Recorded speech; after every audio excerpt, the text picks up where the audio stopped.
यद कर गौरा कुंवार रहलो, यद कर गौरा कुंवार रहलो, नैहर में पूजा हमार कैलो।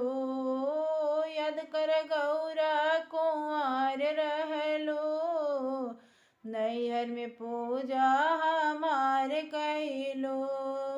बाग बगैचा से भंगिया लियलो, बाग बगैचा से भंगिया लियलो, भंगिया लियलो गौरा भंगिया लियलो, भंगिया लियलो गौरा भंगिया लियलो, भंगिया से पूजा हमार कैलो, भंगिया से पूजा हमार कैलो, नैहर में पूजा हमार कैलो।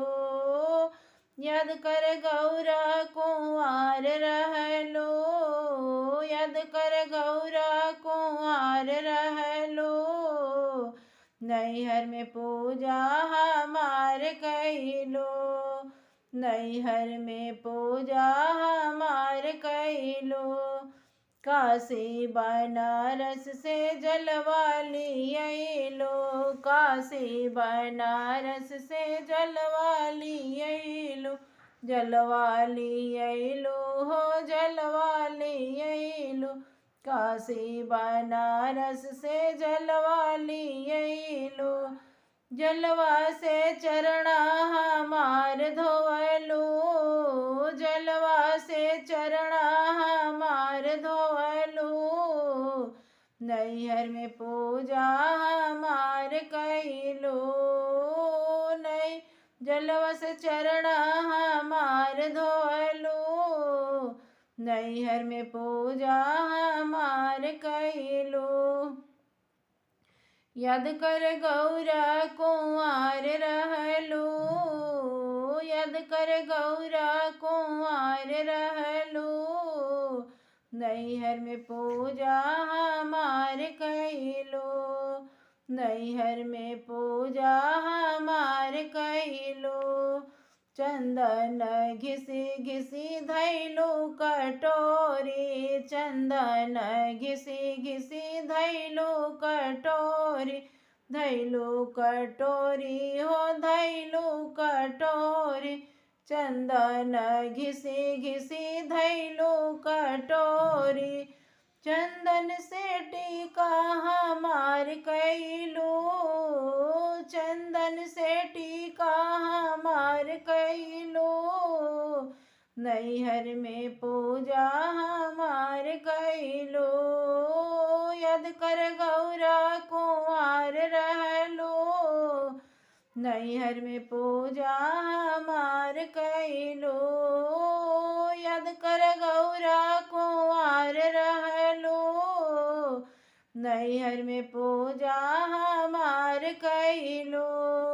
सोने के थाली में आरती सजवलो, सोने की थाली में आरती सजवलो, आरती सजवलो हो आरती सजवलो, सोने की थाली में आरती सजवलो, आरती से पूजा सुबह शाम कैलो, आरती से पूजा सुबह शाम कैलो, नैहर में पूजा हमार कैलो।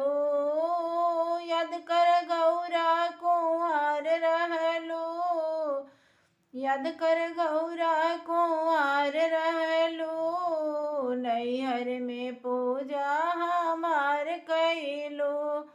रखलो तो हमरा तिज के बरतिया, रखलो तो हमरा तिज के बरतिया, तीज के बरतिया हो चौथ के बरतिया, रखलो तो हमरा महाशिवरात के बरतिया, व्रतिया में गौरव उपवास कैलो, व्रतिया में गौरव उपवास कैलो, नैहर में पूजा हमार कैलो। याद कर गौरा कुंवार रहलो, याद कर गौरा कुंवार रहलो, नैहर में पूजा हमार कैलो। याद कर गौरा कुंवार रहलो, नैहर में पूजा हमार कैलो।